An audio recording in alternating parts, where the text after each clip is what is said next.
We have a story about one man who's telling corporate America to wake up and smell the coffee. I'm Marty Uribas. I'll have that story coming up on News Center 4.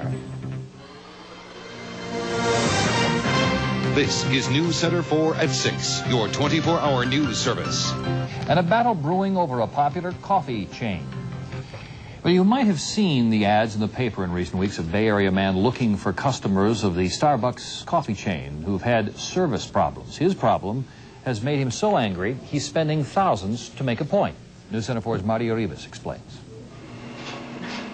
It started at this Starbucks in Berkeley. Jeremy Dorison bought an espresso machine. Later, he bought another one as a wedding present.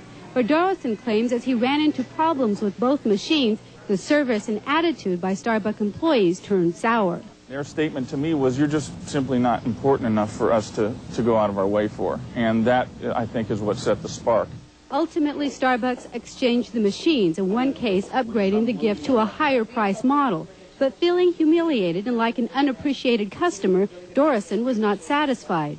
This ad in today's Wall Street Journal is the third he's taken out looking for disgruntled customers. I've had a lot of calls about problems with coffee and problems with machines and problems with treatment there and so forth, which I can't document or accuse anybody of because I don't have proof. The only thing I have proof of is my particular instance. So why has Dorison spent over $3,000 of his own money on ads to attack a coffee giant? That certainly isn't something I relish doing, but, you know, you come to a point, I guess, in your life where you see things going on. You always wonder who's going to take care of it for you, or who's going to stick up for you, and who's going to do it. And you realize that if you don't stick up for yourself, nobody else is.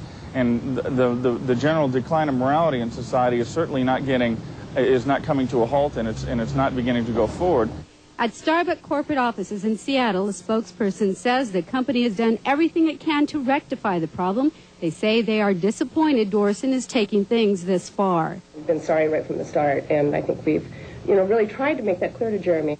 Dorison says he doesn't want money from Starbucks. He wants a public apology, like an ad in the Wall Street Journal stating that apology. But on top of all that, he wants the owner of Starbucks to call him to prove that customers are important here. In Berkeley, Marty Uribas, News Center 4. Well, Starbucks officials say they sent out letters of apology and they will do no more on this issue.